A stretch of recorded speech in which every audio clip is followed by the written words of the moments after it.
Hey, how's it going, everyone? Justin again. As always, thanks for watching my channel. Welcome back. Today's video is going to be called Keeping Up with the Joneses for Automotive Technicians.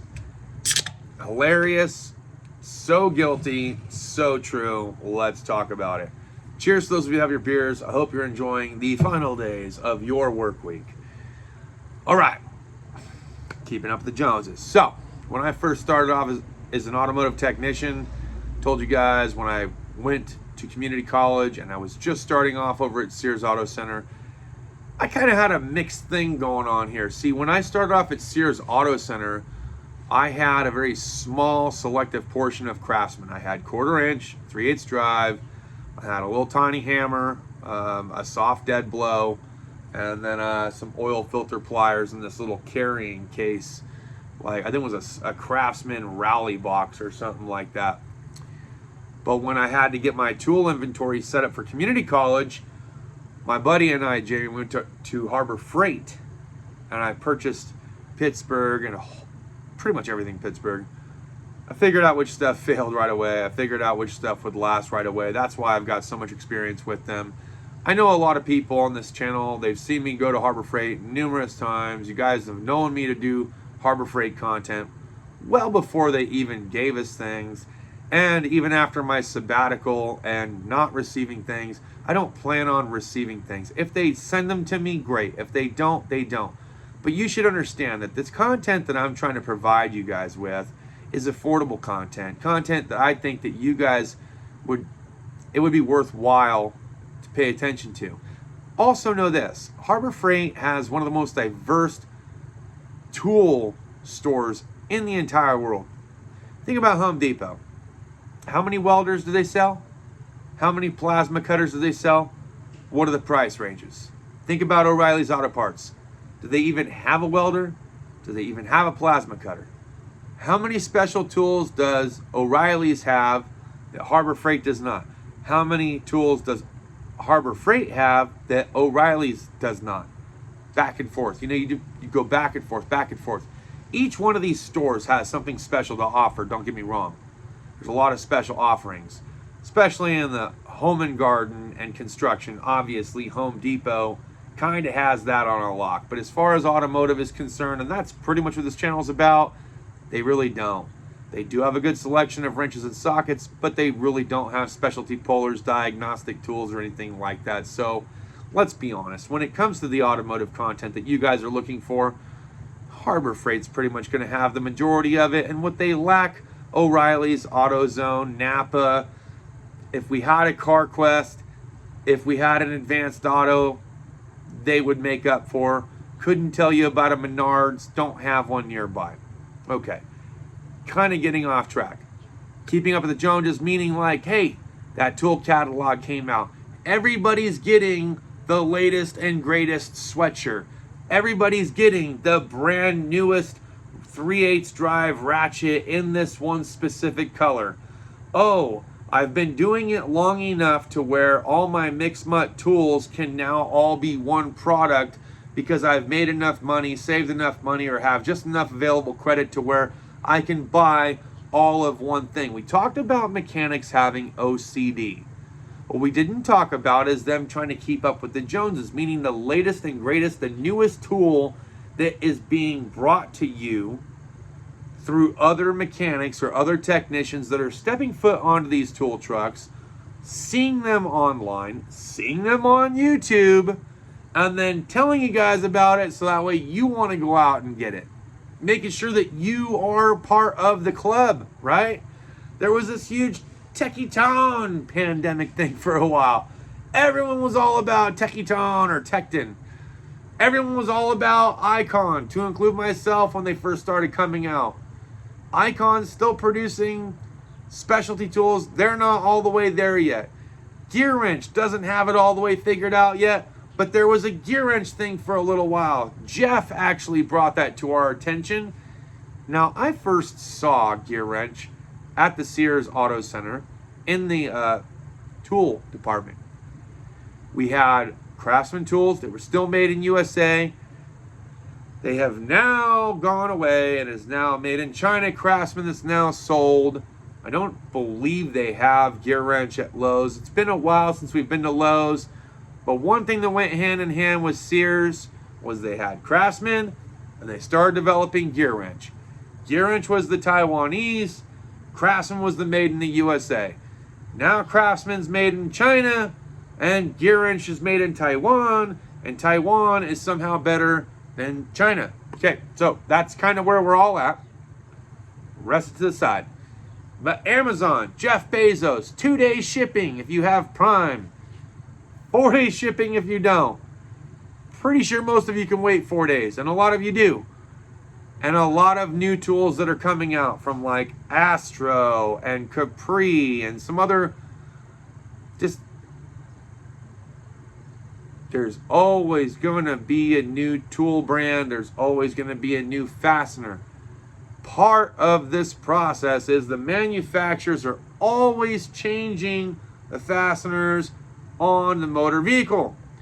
Aside from that, I don't know if technicians get bored of same old, same Jane that's been lasting forever and they want to try something new. I know for us fellow YouTubers, we like to try out different products and share our opinions. So yeah, put us in the tool whore category, okay? A lot of us are tool whores. If you're watching my channel, you may very well be a tool whore. Someone asked me, how many tools is too many tools? You'll know it. You'll know it because you'll start clearing it out and getting rid of it. That's how you'll know. If you have 6 sets of screwdrivers, you might need to stop buying screwdrivers. Even if you want to like torque test them or bevel test them or whatever. I'm going to be honest. Snap-on versus something else. The something else, you're going to get the same result from more times than not. Snap-on, you're pretty much going to get what you've always gotten. Just going to throw that out there. I say that because Snap-on has the teeth incorporated in the screwdrivers. I haven't found a screwdriver to match it since. And all my years of wrenching, Snap-on has had the best screwdrivers, bar none. I know that Matco came close, but their number ones, they would bevel, they would pit, the metal would fall off, weren't the best. Expensive, but would not hold up to the test of time. Snap-on did. A lot of other companies trying to, they haven't got there yet. They're not there yet. They're trying to, they're not there yet. So there are certain things that, yes, Snap-on for the win, for sure. There are other things where, like Quinn for the win, okay? Something that's made in China can absolutely be just as superior as something made in Taiwan, just as superior as something made in the US, just as superior as something made in Germany. Oh, I just stirred up a hornet's nest, didn't I? Yes, Germans make a phenomenal product. I dare say Germans probably make more products than the US does nowadays. US is now exporting everything to China and to Taiwan. Well, that being said, who's next? Japan. Japan comes pretty darn close. So, Japanese and Germans, they kind of got this thing on lock. Those screwdrivers that Japan has, pretty dang good. Pretty dang good. I will not say that they're better than the Snap-on ones, but pretty darn close. Pretty darn close. That would be something for you guys to decide in the comments. Aside from that, I get it.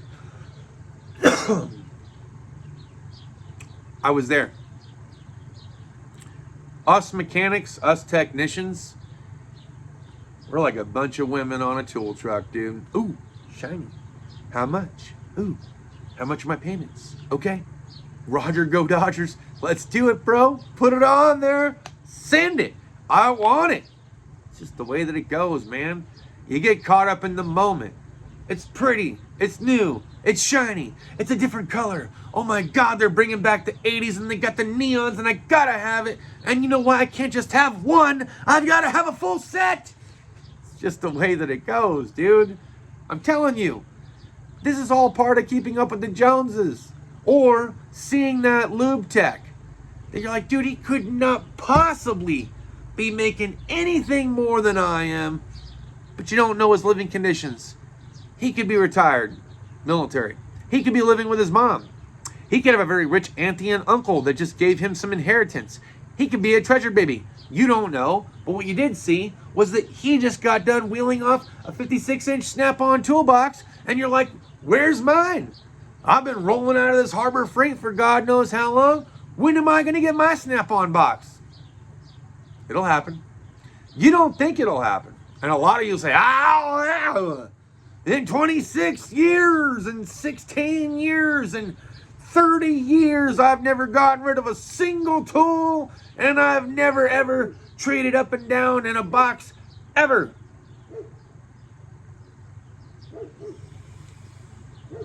Part of me wants to call bullshit. Part of me. I really do. Because it's really hard to take keyboard warriors so serious.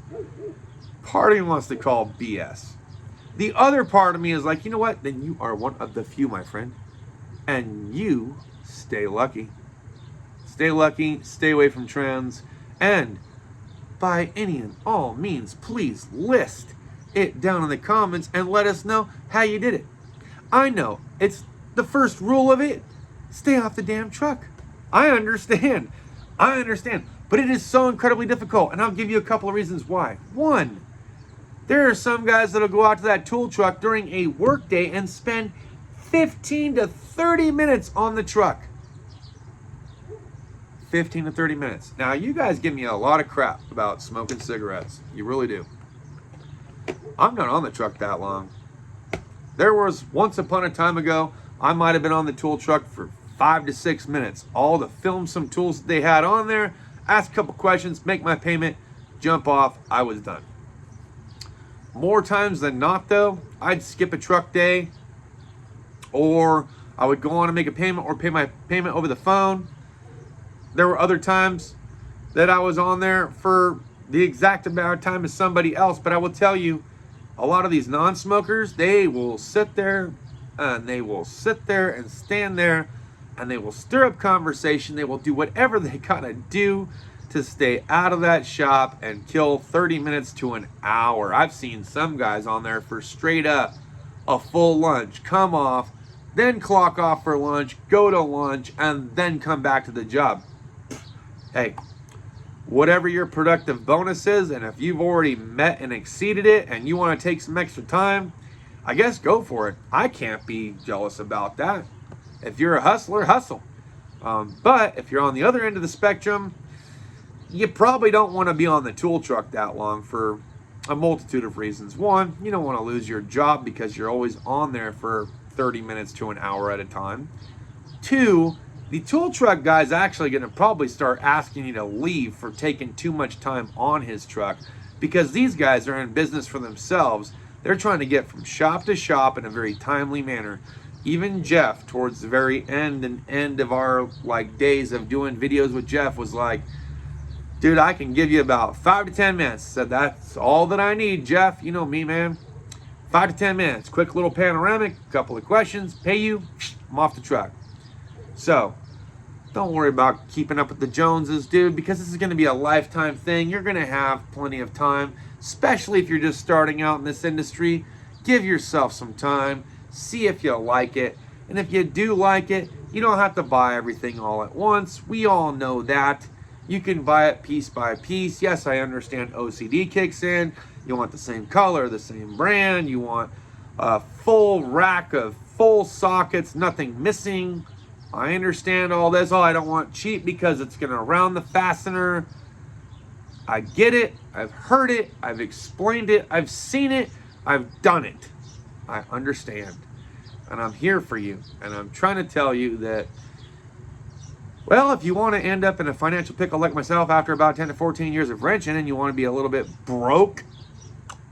Now, look, I said money was tight. I didn't say I was absolutely starving, okay? We've got food. We've got rent. Utilities is covered. I might not have extra money for everyone to go to fucking Disneyland. I might not have extra money for everyone to go to the water park or take them on a giant shopping spree or, you know, buy my beer and cigarettes every single day or not be able to afford to pay for martial arts or sports. They play baseball. They play soccer. They play basketball. I just said it was tight. Tight meaning no real big frivolous spending, okay? But when we're in this automotive trade and you get some of the checks that you get, I remember I got almost $5,000 for 2 weeks of work. I saved half of it, and then I frivolously spent the other half because I was like, hell yeah, $5,000, phew! Tucking $2,500 to the side, and I'm gonna take $2,500 and do whatever the hell I want to do with it. I get it. But you know what you don't get is that later down the road, when life happens, COVID happens, layoffs happen, all sort of stuff, you might have wished you would have saved like 4 of it instead of half. Just throwing that out there. That's all I got for this video, guys. Looks, if you appreciate this video, smash the thumbs up. If you want to leave a comment, share your experience, tell somebody that's learning about this stuff down in the comments. We appreciate you, and we'll see you guys next time. Cheers and deuces.